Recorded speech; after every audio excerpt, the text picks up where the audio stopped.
Salve, salve, salve! Bem-vindo todos a mais um episódio do podcast Direito e Diálogo, né? Um podcast projeto do escritório Edmar Ruiz Advogado, apresentado por mim, Edmar Ruiz. Bom, esse é um podcast destinado aos trabalhadores, né? Aos trabalhadores de um modo geral, porque aqui a gente traz informações, né? Leva ao conhecimento dos trabalhadores os seus direitos, sejam eles previdenciário, sejam eles trabalhistas, que é o nosso métier, o nosso dia a dia no escritório, né? Então, cumprindo esse caráter informativo, né? A gente, uma vez por semana, estamos aqui num podcast trazendo, né, assim, notícias, trazendo temas relativos aos trabalhadores. E hoje vamos falar para o pessoal que trabalha no saneamento básico, né, tá? Tem o Sabesp, né, que é a maior empresa, né, do ramo, mas efetivamente temos muitas empresas aí ligadas ao saneamento básico, e é para esses trabalhadores que esse podcast ele se destina, né? Assim como aos trabalhadores em geral, porque a gente vai falar dos direitos previdenciários, direitos trabalhistas, e acaba se aplicando a todos indiscriminadamente. Bom, então, direitos trabalhistas e previdenciário dos trabalhadores do saneamento básico, né? Tá? A gente, como de costume, sempre traz uma pessoa do meio, né? Um trabalhador, né? Alguém ligado ao sindicato, né? Enfim, alguém da categoria, né? Que vivenciou o dia a dia ou vivencia, para ser mais esclarecedor, né? Para que o trabalhador se sinta aqui representado. Bom, então, com imenso prazer que eu recebo aqui o Isaías Maia. Isaías, ex-funcionário da Sabesp, né? Hoje aposentado, deixou a companhia, mas trabalhou por lá muitos anos. Primeiramente, eu agradeço o convite aceito, a participação. Seja bem-vindo, Isaías, ao nosso podcast. Obrigado, doutor. Obrigado. Obrigado pelo convite também, né? Ah, maravilha, maravilha. Bom, e aqui do meu lado esquerdo, né, como de costume, Dr. Tony Sakai, advogado especialista em direito do trabalho, compõe a nossa equipe aqui da pasta trabalhista, né, tá? Então, vem aqui somar conosco nesse podcast para falar dos direitos trabalhistas do pessoal que trabalha com saneamento básico. Seja bem-vindo, doutor Tony Sakai. Obrigado, doutor Edmar. Como sempre, é um prazer estar aqui, né? Dar as boas-vindas ao Isaías também, né? Rever o doutor, rever o nosso colega que está aqui ao lado. Não vou deixar o doutor apresentar primeiro, né? Já é figurinha carimbada, viu? Todo mundo conhece aqui no podcast, viu? E principalmente para falar de uma categoria importante, né, doutor? Tão grande assim, como o doutor falou, né? Que é tão essencial no nosso dia a dia, a gente às vezes nem percebe. É verdade, sem sombra de dúvida. Então, chegamos aqui, o convidado misterioso, que não é misterioso, está em todos os podcasts conosco, Dr. Fernando Vitorino, advogado especialista em direito previdenciário, que também compõe aqui, né, o quadro do escritório, advogado especialista nesse tema, que vai trazer aqui, né, o esclarecimento acerca dos direitos previdenciários destinados aos trabalhadores do saneamento básico. Seja bem-vindo, doutor Fernando. Eu que agradeço. A minha dupla de ponta esquerda aqui, né? Isso. Doutor Tony. Estamos aqui mais uma vez, doutor. Obrigado. Seu Isaías, obrigado por comparecer, né? Uma presença muito especial para a gente. Doutor Edmar, um abraço. Mais uma vez agradeço o convite. E hoje com temas bem polêmicos, hein? Sim. Vamos lá. Fique ligado você nesse podcast aqui, que vai ser muito esclarecedor, muito bacana mesmo. Isaías, o trabalho do profissional do saneamento básico, né? Quando eu falo profissional do saneamento básico, tem o pessoal do escritório, tem o pessoal de atividades administrativas, mas o trabalhador que trabalha ali na linha de frente, né? Ou seja, fazendo manutenção no sistema, né? É um trabalho muito pesado, né? É um trabalho aí que exige muito do trabalhador, imagino eu, não é verdade? Na verdade, a Sabesp é assim, né? No meu caso, assim, eu sou oficial de manutenção na parte elétrica, né? Então, 24 horas tem um plantão da Sabesp, porque não pode faltar água. Uma levatória tem que ir lá atender. Então, aquela correria. Você está, muitas vezes, o cara fala assim, a manutenção não faz nada. Ao contrário, você está ali parado, quando chama, você tem que estar pronto para atender. E muitas vezes é distante. A Sabesp é muito grande, né? Por exemplo, pessoal do Polo da Lapa, nós vem aqui até Nanchira atender. Agora pegou Santo André e Mauá. Olha. Muitas vezes estava de plantão, tinha que sair de lá para atender. Aí, Olha muitas só. vezes a população não entende. Mas faltou água, por quê? A Eletropaulo, muitas vezes é Eletropaulo. Falta energia, o povo não entende, porque a água é bombeada. E cai em cima da Sabesp, né? Muitas vezes nós saíamos de lá da Lapa e até a gente chegava lá, era Eletropaulo. A Eletropaulo, que hoje é a Enel, né? Muitas vezes, para atender a Sabesp, ela não é essa instantânea, porque também tem de muitos... Agora, chovendo agora, por exemplo, chove. Elas têm de outros lugares também, né? Então, tudo isso é dificuldade para o trabalhador, né? Sim, sim, sim. E nós, aquela correria e tudo, né? É. Assim, alguns relatos aí, né, de companheiros que me falaram que quando havia alguma emergência, né, emergência absoluta, já que se trata de um serviço essencial, né, como eu bem disse, não pode faltar água para a população, e para as indústrias, né, que move a economia de fato, né, passava sim, trabalhava às vezes a noite inteira, madrugada dentro, né, longas jornadas de forma exaustiva. Assim, muitas vezes a gente, quando ia fazer um serviço, um chamado, virava à noite. Eu entro às 7 horas da manhã, sai no dia 7 horas da manhã do outro dia. Nossa. Muitas vezes as manutenções têm que ser feitas à noite, ou final de semana, porque para não atrapalhar tanto a população. E é demorado, não é uma coisa assim que você faz, demora bastante. Se você achar um defeito, muitas vezes é um equipamento que você não sabe que está queimado, até você encontrar, você vira à noite ali, até... Então, assim, é bem cansativo mesmo, né? Imagino. Dr. Tony Sakai, tá certo que é um trabalho essencial, né? Mas, a par disso, pode o trabalhador trabalhar tantas horas seguidas assim? Bom, a gente sabe que não, né, doutor? Assim, a gente verifica o quê? Quando o trabalhador se desgasta tanto dessa forma, tem, primeiro aspecto, a parte física, né? Então, existe um desgaste físico que, a longo prazo, pode desencadear uma série de doenças, né? E também a gente verifica a questão de um afastamento da própria família, né? E muitas vezes o trabalhador perde o convívio com o familiar, e isso tem que ser indenizado, né? Que é um abalo que é gerado na vida pessoal do trabalhador. Sem falar no que a gente já sabe, né? Questão de hora extra, a parte como o próprio colega, o Isaías, mencionou, como ele virou o dia, tem a questão do adicional noturno, tem a hora noturna reduzida, né, doutor? Que a hora noturna, das 10 até as 5 da manhã, ela não é 60 minutos, ela é um pouco reduzida. Então, gera ainda mais hora extra. Então, tem vários reflexos que a gente sabe que é latente, não pode acontecer, mas acontece, né? Exatamente. Doutor Fernando, esse trabalho, né, além da exaustão, muitas das vezes é um trabalho insalubre e periculoso. Insalubre por quê? Né? Porque eu tenho os equipamentos ali, né, os materiais utilizados nas respectivas obras, né, ou trabalhos realizados na rua, né? Eu tenho britadeira de ruídos excessivos, né?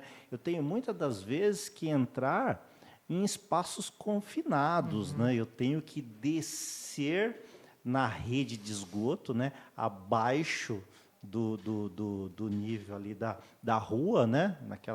Naquelas caixas, aquelas tampas redondas, né? Que a gente vê ali, né?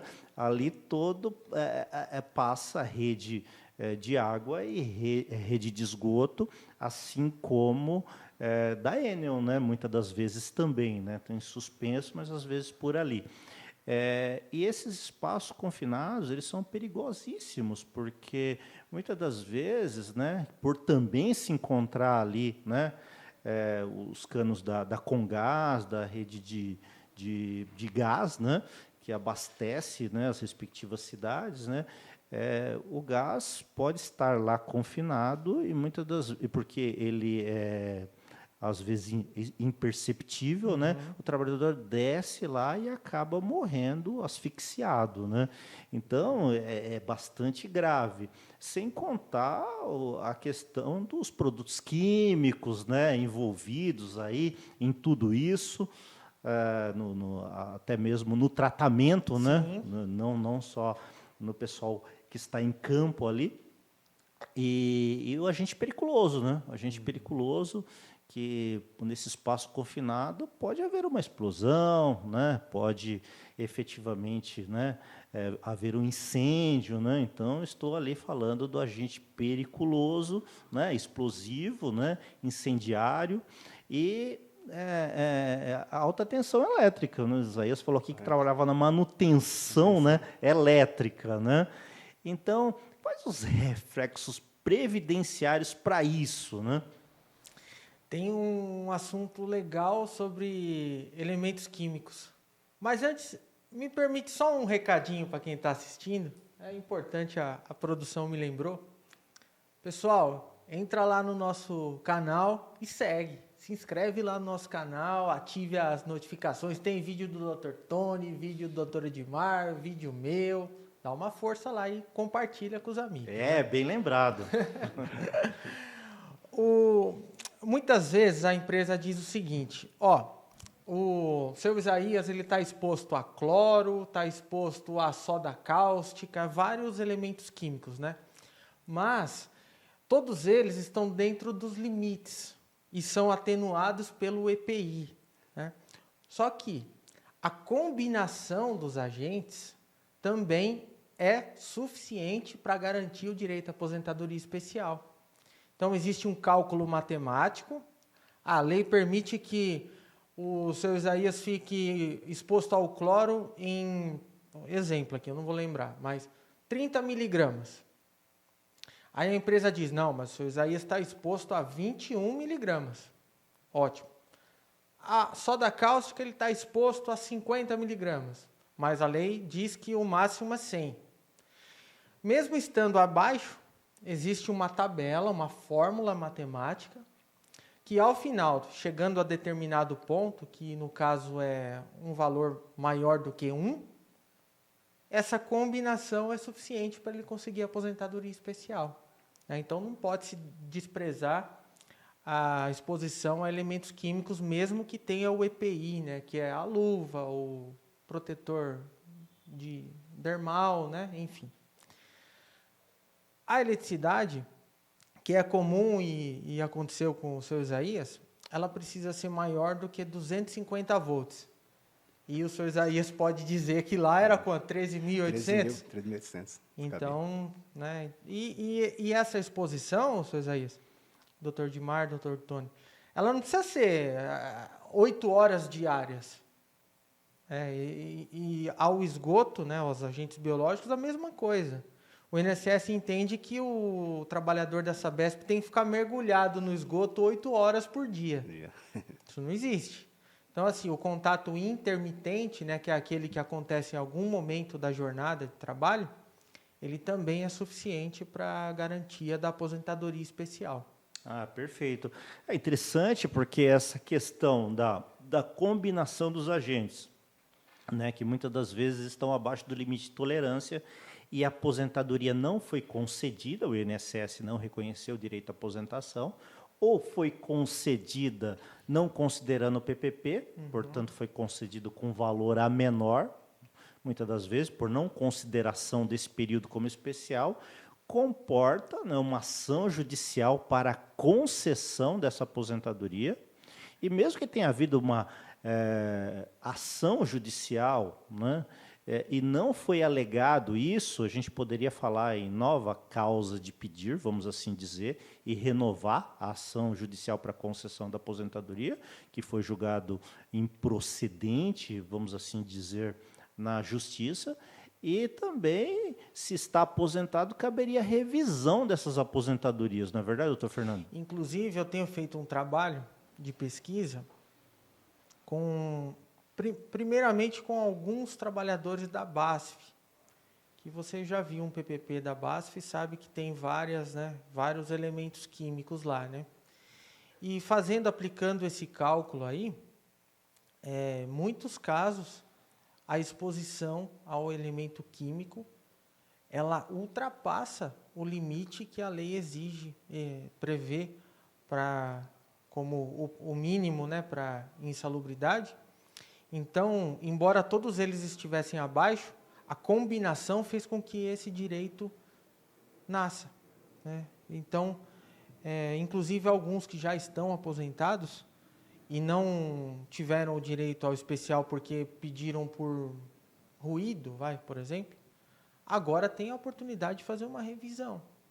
Perfeito, perfeito. Doutor- Boa observação. Doutor Tony, por Posso favor. acrescentar? Lógico. Fazer uma tabelinha aqui, que vira e mexe, isso aqui funciona Sim, comigo e com o sim. Dr. Fernando. Dentro do próprio PPP, às vezes a gente verifica que a empresa fornece um PPP que é deficiente, não tem, que nem no caso do Isaías, às vezes pode não constar lá acima de 250 e tudo mais, ou alguma exposição ao agente biológico. Dentro da trabalhista, a gente consegue entrar com uma ação, tá? Para reconhecer essa exposição. Então, às vezes o PPP não é favorável, o PPP está deficiente, é possível entrar com uma ação para reconhecer que durante tal período o empregado, o trabalhador, esteve exposto. E aí tem todo o reflexo na área previdenciária que o Dr. Fernando já mencionou. Interessante. Então, seria uma ação judicial, uma reclamação trabalhista em face da empresa, para forçar a empresa a retificar o PPP. Exato, exato. E assim, o que a gente verifica é o quê? Os erros são latentes, né? E normalmente as sentenças têm sido favoráveis e reconhecendo e gerando a obrigação da empresa retificar o PPP e fornecer da forma correta. Perfeito. Acredito que isso a gente veja com muita frequência na Sabesp, né, Isaías? O amigo que pede um PPP e efetivamente fala assim, mas eu trabalho com isso, trabalho com aquilo, né? Trabalho com produto químico, trabalho com alta tensão elétrica, energia elétrica, e a Sabesp não colocou aqui no PPP, vai lá, conversa com o engenheiro, conversa com conversa com o encarregado, e eles falam assim, não vou retificar o documento. É comum, não é? É assim, a Sabesp é assim, por exemplo, no meu caso, vou falar do meu caso, né? O encarregado ele fez certinho, pegou o PPP, colocou tudo, mas chega lá como se chama, do trabalho lá, a pessoa que vai assinar, segurança do trabalho, ele pega e fala assim, não pode colocar isso. A Sabesp tem um padrão, assim, mas não pode, quem me avalia é meu encarregado está diretamente comigo, se ele colocou, você não pode mudar o documento. Foi a minha briga com você não pode mudar o documento, porque ele está colocando, porque ele é minha pessoa, então você está falando que está mentindo. Ele colocou lá o que eu faço, né, certinho, mas chegou lá, ele pegou e tirou, não quis colocar atenção. Foi a causa daqueles 3 dias que talvez se fizesse certinho, eu estaria até lá hoje, né? Então tem esse problema lá por parte da administrativa. Não sei o porquê, eles têm ordem lá para não colocar, e tem muito essa briga da Sabesp no PPP. Perfeito. Hoje eu não sei porque muita gente começou a entrar com ação e parece que estão melhorando o PPP, estão colocando certinho. Pelo menos nas últimas vezes que a gente conversou, eles colocaram certinho, né? Mas eles não colocavam a realidade. Falou que não pode colocar porque é norma lá, então tem esse problema, né? Sonegar, né? Colocar no PPP alta tensão elétrica para quem dá manutenção na área elétrica é demais, né? Porque você recebia no Lerite ali o adicional de periculosidade? Recebia. Desde quando eu entrei na Sabesp, eu entrei na Sabesp como ajudante. Aí trabalhei na manutenção elétrica. Desde lá, eles me pagavam 30% de periculosidade. Sim, então, sim, quer dizer, sim. então você reconhece que eu estava no serviço periculoso, né? E nós fazer o PPP, eles não colocavam. Sim. Não queriam colocar. É importante ressaltar isso para quem está nos assistindo, quem está nos vendo, que quem trabalha aí com agente periculoso, no caso aqui estamos mencionando a alta tensão elétrica, tem direito a receber um plus salarial, né? Que é o adicional de periculosidade, né, doutor? doutor Sim, Tony? sim. E lembrando, né, doutor, que diferente da insalubridade, a periculosidade ela é sobre o salário, de fato, né? Não é sobre o salário mínimo, como ocorre com a insalubridade. Então, isso tem um reflexo enorme. Outro ponto também que a gente verifica, que é o quê? Às vezes a empresa até paga a periculosidade, só que não paga os reflexos. Então, você trabalhou em um ambiente perigoso, fez hora extra, tem reflexo sobre a hora extra do adicional de periculosidade. Sobre as férias tem também. Então, são vários pontos que, às vezes, o trabalhador verifica lá. Tem o reflexo da periculosidade lá, os 30%, fez hora extra, mas não tem o reflexo sobre a hora extra. Está errado. A empresa tem que proceder dessa forma. E aí, só um acréscimo, doutor, ainda sobre a questão do PPP. A gente sabe que quando o funcionário sai da empresa, ele tem 2 anos para entrar com a ação para pedido de eventual direito. A questão da retificação do PPP não tem. Tá? Por quê? Porque é uma ação declaratória, só para alterar, constar as informações corretas. Então, às vezes você saiu da empresa, tem 5, 10 anos, é possível entrar com a ação. Ah, interessante. Para retificar. É muito importante isso, porque às vezes o trabalhador, o nosso espectador está pegando, está pensando, poxa, se eu tivesse tido tempo de entrar. Não, ainda dá tempo. Maravilha.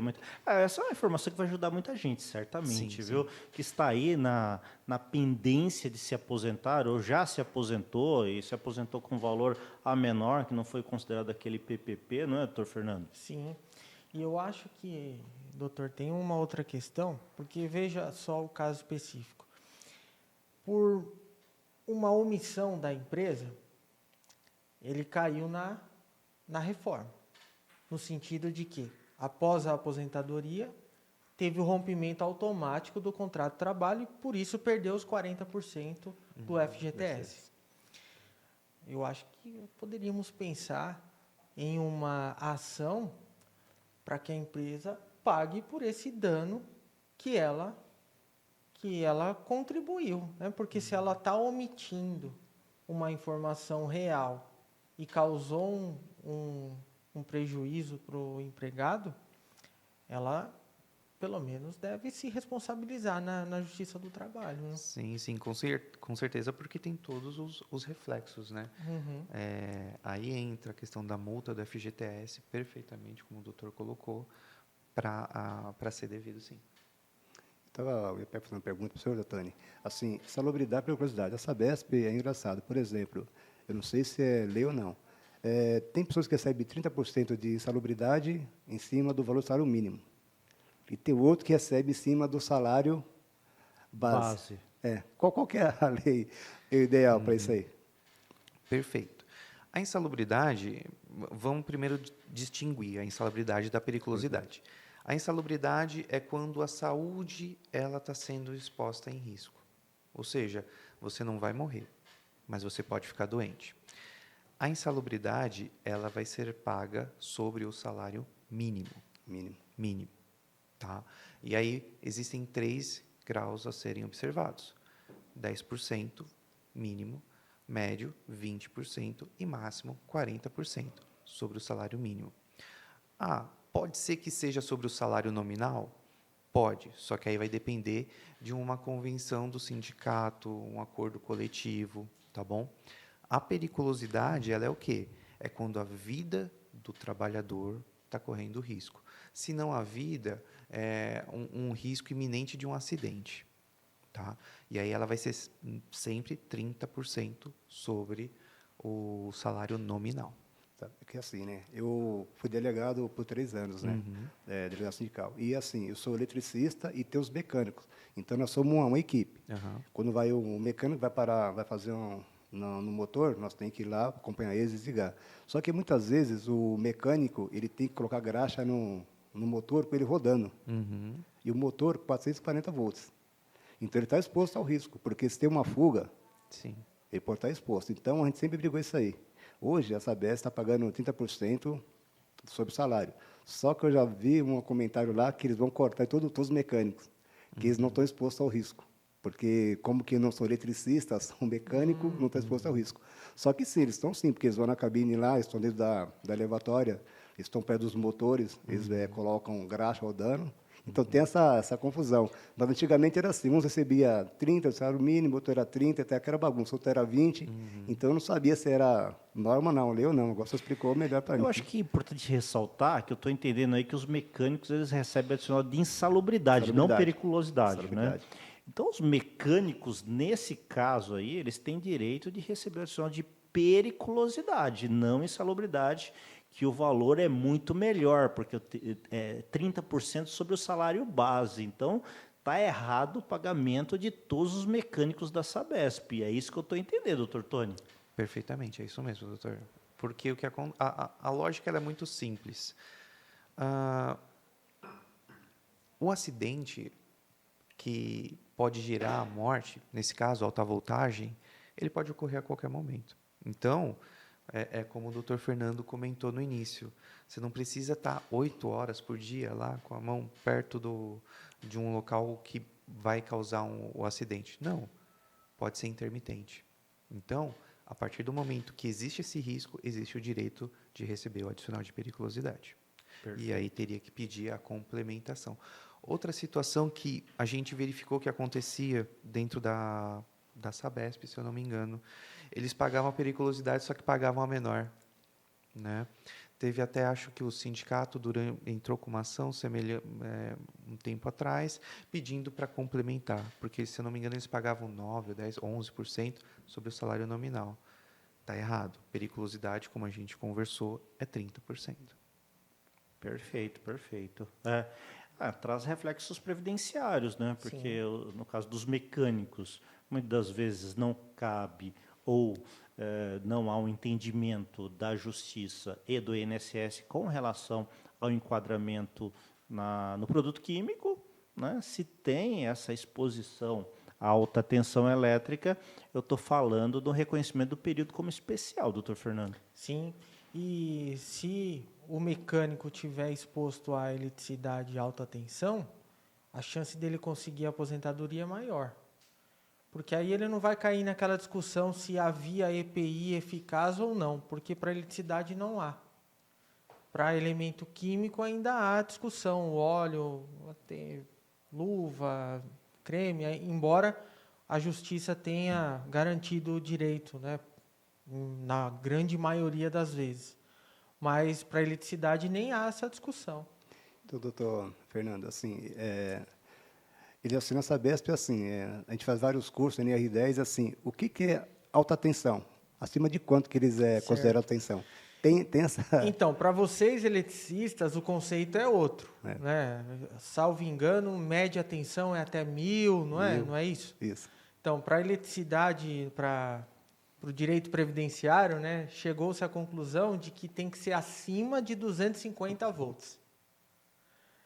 Não pode ser 250, tem que ser acima de 250. Então, aquele que está exposto a 220, por exemplo, esse não tem o direito à aposentadoria especial. Isso posterior a 1995, porque até 1995 bastava ser eletricista, não é verdade? Perfeito. Aí havia um enquadramento por categoria profissional. Até 5/3/97, né, havia a possibilidade de enquadramento por periculosidade. Depois disso, a lei foi alterada e foi um entendimento da Justiça, no Superior Tribunal de Justiça, que deu o direito à periculosidade. E nessa decisão, definiu-se que tem que ser acima de 250 volts. Perfeito, perfeito. Isaías, é um trabalho braçal, né? Pessoal que fica na rua, pesado, como a gente já bem disse aqui, né? Exaustivo, né? Trabalha ali removendo guia, trabalha ali com picareta, né? Trabalha com a britadeira, né? Muitas das vezes ali de modo ensurdecedor, até o eletricista também, né? Então, às vezes ali maquinário pesado e tudo mais, né? Isso, creio eu, acaba gerando bastantes doenças ou acidentes relativos ao trabalho, né? Existe muito trabalhador sequelado em razão desse trabalho agressivo? Assim, no meu caso, eu sou um exemplo, né? Eles falaram que não, joelho, ombro, porque você vê que eu sou alto. Então, essas caixas, o PV, que o senhor falou, essas caixas de passagem, é pesado. E não foi feito para nós ficar lá dentro.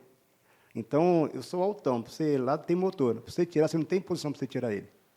Muitas vezes você tem que se virar, deitar, porque quem fez aquilo dali não é o cara que trabalha. Hoje ele fez lá, não, ali ninguém vai... Acho que nunca ninguém ia tirar aquele motor lá. Então, não tem espaço suficiente.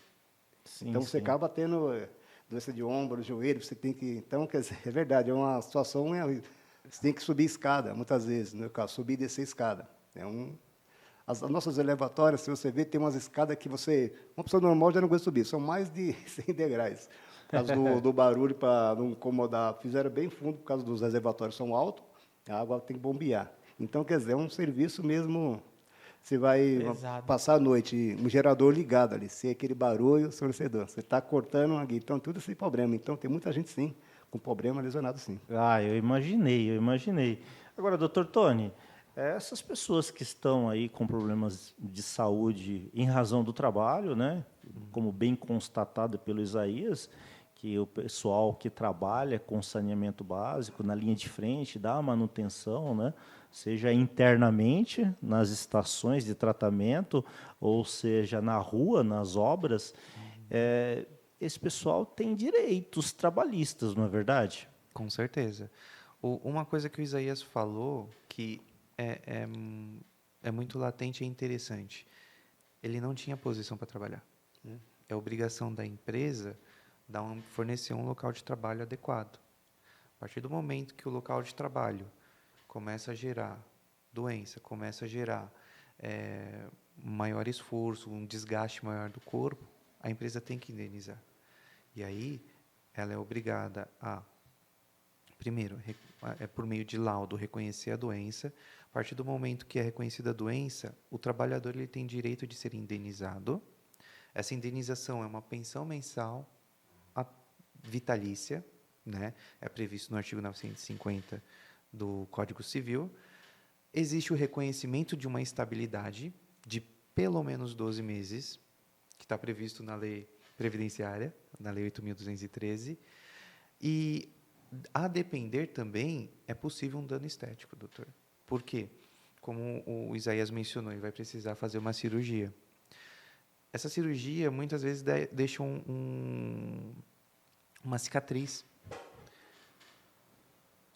Querendo ou não, hoje em dia todos nós somos vaidosos.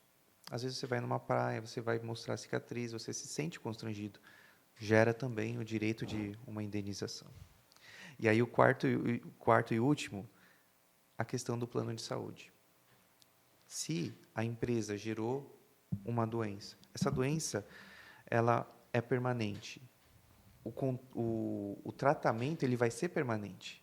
Então, é dever da empresa arcar com um plano de saúde de forma permanente. Então, esse é mais um pedido que o trabalhador tem direito. Ah, perfeito. Bastante esclarecedor. Agora, doutor Fernando, para esses trabalhadores que estão sequelados em razão de uma doença ou um acidente de trabalho, tem cobertura previdenciária, indenizatória e até podemos falar numa aposentadoria aí, não é verdade? Exatamente. Em primeiro lugar é o afastamento pelo auxílio, antigo auxílio doença, né? Agora auxílio por incapacidade temporária, né? Então, o empregado que está com alguma lesão que deixe ele incapacitado temporariamente e por um bom tempo, consegue receber o benefício do INSS, que é o auxílio doença. Agora, se isso está relacionado ao trabalho e ficar comprovado, né, que a origem é acidentária, ele tem o direito ao auxílio acidente, que é o auxílio acidente ele recebe junto com o salário dele da empresa, né? Então, até a aposentadoria. E estando parcialmente incapacitado com o direito ao auxílio acidente, a gente pode considerá-lo uma pessoa com deficiência, no mínimo uma deficiência leve. E para isso existe uma aposentadoria específica, que é a aposentadoria da pessoa com deficiência, a Lei 142 de 2013. É a única que não foi mudada pela reforma. Então, hoje é o melhor benefício de aposentadoria do regime geral de previdência social. Então, posso fazer a pergunta? Eu ia até passar a bola para ti, porque eu acho que muitos companheiros lá não sabem, né, que estão sequelados, aí problema de ombro, joelho, cotovelo, coluna, né, e não preenchem ainda o tempo suficiente para especial, não sabem que tem esse direito, né? É que, assim, não sabia se assim, por exemplo, você trabalha o dia inteiro, você chega na sua casa com dor no ombro, nas costas, o que você faz? Você toma um remédio, não vai no médico. E quando, assim, só quando está muito dor mesmo, que a pessoa vai no médico e não quer pegar a caixa. Aí vai agravando, né? Vai gravando. Aí o cara fica, dá 14 dias, não quer entrar na caixa, até porque ela tem um tal de absenteísmo e entra na PLR. Então, ninguém quer cair nessa. Aí o que acontece? Aconteceu comigo. Aí você vai na justiça, ela fala assim, não, mas você está por 26 anos, nunca ficou afastado? Então... tem esse problema, né? Com esse problema, para que a pessoa não tenha medo de buscar o direito à aposentadoria, ela não precisa se afastar e nem receber o auxílio acidente para se aposentar por deficiência. A empresa não vai ficar nem sabendo se ela estiver fazendo o tratamento dela, faz os exames de imagem, faz fisioterapia, se precisar faz a cirurgia no ombro ou qualquer outra lesão. Faz isso tudo de forma autônoma, sem se afastar da empresa, sem processar a empresa. Não é necessário. O que precisa comprovar é que há limitação. E aí, no momento de pedir a aposentadoria, é um processo contra o INSS, não é contra a empresa. Então, não é por esse receio que não vai buscar o direito. E aí, quando a gente falava, quero aposentar 100%, né? Não existe mais aposentadoria 100%. É só essa aposentadoria por deficiência. Certo, perfeito. Doutor Tony, falando em direitos trabalhistas, eu tenho recebido várias indagações, várias dúvidas acerca do mesmo tema, né? Os trabalhadores têm me perguntado, doutor, se eu entrar com uma ação trabalhista, com um processo trabalhista contra a empresa, e eu vier a perder, eu tenho que pagar alguma coisa? Essa é uma dúvida que nasceu com a reforma trabalhista em 2017, né, doutor? E porque lá atrás eles falaram que, olha, o processo, quando ele se encerra, o trabalhador é devido pagar os honorários ao advogado da outra parte. Houve batalhas grandes por nós advogados, né, para reverter essa situação, que culminou numa decisão do STF em outubro do ano passado, determinando o quê? Que ao trabalhador que possui justiça gratuita não é devido pagar as custas processuais, nem os honorários do perito e nem os honorários do advogado da outra parte. Perfeito. Doutor Fernando, uma questão previdenciária nessa mesma linha, né? Eu tenho recebido várias perguntas nesse sentido, acerca do auxílio acidente. Auxílio acidente, que comentamos aqui há pouco, que é um benefício devido ao trabalhador que está com déficit, né? Incapacitante, ou seja, ele não pode e não tem mais condições de dar a mesma produtividade, né? Então, quer dizer, ele entrou na empresa numa condição e hoje, em razão do trabalho agressivo, ele está em outra, né? Então, eu pergunto, né? O auxílio acidente, quem recebe auxílio acidente pode perder esse benefício? Pente fino do auxílio acidente. Essa é novidade, hein? Lei 14.441 foi aprovada há 10 dias, mais ou menos. A MP foi convertida em lei e agora, não era possível, mas agora o INSS pode convidar essas pessoas para fazer uma reavaliação se ainda persiste essa incapacidade. Então, muito cuidado. O segredo é, faça o seu tratamento, não pare nunca, mantenha os seus relatórios e atestados atualizados, e se for convidado para fazer a reavaliação, procure um advogado previdenciarista para se consultar e saber se defender da melhor forma possível. Ah, perfeito. Aproveitando, já vou engatar outra, né? Muitos clientes, né, trabalhadores, acabam me perguntando, doutor, por que um processo previdenciário demora tanto? Tem demorado mesmo os processos previdenciários? Doutor, posso responder olhando para o cliente aqui? Sim, por favor. Meu amigo, não se preocupe com a demora do processo, se preocupe com a qualidade. a tecnologia avançou bastante. Então, cada vez mais, os processos estão mais rápidos. O advogado ele tem prazo para responder ao judiciário. Então, nós temos lá 15 dias, seu Isaías, 15 dias úteis para responder uma petição. Mas o juiz não tem. E quem opera essas máquinas são pessoas. Então, muitas vezes o processo demora por conta dos operadores desse sistema. Mas é o seguinte, tem sido cada vez mais rápido e o trabalhador não tem prejuízos esperando o processo, porque ao final, quando ele ganha a ação, ele recebe todos os atrasados desde quando ele deu a entrada. Ah, perfeito, perfeito. Obrigado pelos esclarecimentos. Isaías, aqui a gente, pelo adiantado da hora, né? E para não ficar tão extenso, né? Ficar gostoso depois para os trabalhadores assistirem, né, o podcast, né? Eu queria saber se você quer acrescentar alguma coisa, alguma outra dúvida, alguma outra indagação. Você fica à vontade, você é nosso convidado de honra aqui, viu? Então, é uma dúvida assim que eu tenho, né? Eu aposentei, teoricamente sou novo ainda, né? E assim, especial. Aí fica a dúvida, posso trabalhar? O que eu posso fazer para especial? A gente sabe que a aposentadoria, a gente não fica rico. Nós tem outras coisas, não tem um plano de saúde, tem uns filhos, então tenho que complementar com alguma coisa. E eu queria saber se eu, o plano especial, ou quem especial, se pode criar o MEI, abrir uma empresa, o que eu posso fazer na minha função? Trabalhar, se eu posso ou não, se é contra a lei ou não. Doutor Fernando, para que eu não perca os meus direitos. E essa pergunta do senhor vai ajudar muita gente, porque eu recebo essa pergunta quase que diariamente.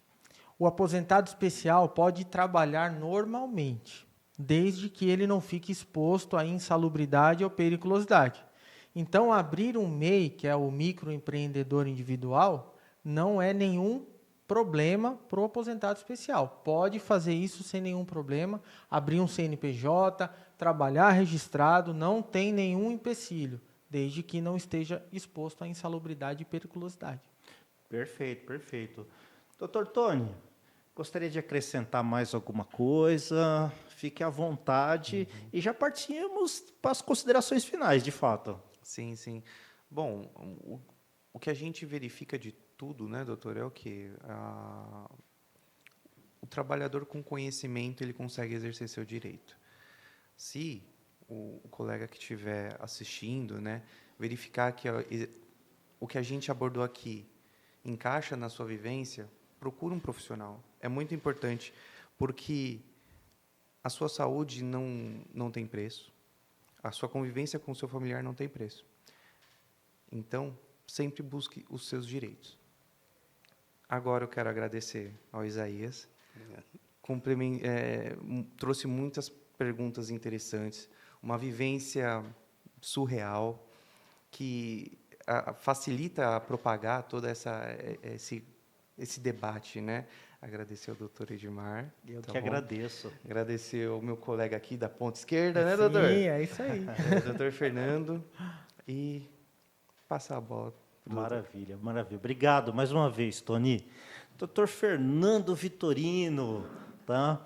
Fernando, muito obrigado novamente por dividir a mesa aqui conosco, trazendo aí o seu conhecimento ímpar, né? Um craque aí do direito previdenciário, sempre abrilhantando aqui com os esclarecimentos, né? E os trabalhadores sempre agradecem, né? Tá? Por favor, doutor Fernando, agradeço e as considerações finais. Aqui na ponta esquerda é a dupla de ataque, né? Mas você está aí com a abraçadeira de capitão no meio de campo, nada disso, só tocando, né? Municiando o ataque, aí fica mais fácil, né, doutor? Camisa 10. A bola chega redonda, né? Obrigado, doutor Edmar, doutor Tony, foi um prazer. Sr. Isaías, muito obrigado por ter comparecido. Trouxe aí grande contribuição para a gente, né? Espero ter ajudado com alguma coisa. E até a próxima aí, um abraço para todo mundo. Isaías, como já falaram aqui, o doutor Tony e o doutor Fernando, né, eu estendo também o agradecimento em nome do escritório, e realmente a sua presença, né, a sua vivência, o seu conhecimento de todos esses anos trabalhando na área, trabalhando na Sabesp, né, as indagações, as dúvidas, né, que são comumente dos trabalhadores no dia a dia, você trouxe para a gente, e isso enriqueceu demais aqui o nosso podcast. Então, eu só tenho que agradecer de coração você ter, né, disposto esse tempo aqui, né, para participar, para nos ajudar. De coração, agradeço imensamente, Isaías. Eu também, né? Obrigado pelo convite, né? E também pelo esclarecimento, né? Assim, vou levar para os meus amigos que eu vi aqui e vou falar assim, ó, dá para correr atrás e Certo. foi bom também para mim também o esclarecimento. Muito Perfeito. agradecido. Maravilha, obrigado. Pessoal, até a próxima, até o próximo episódio de Direito e Diálogo. Um grande abraço.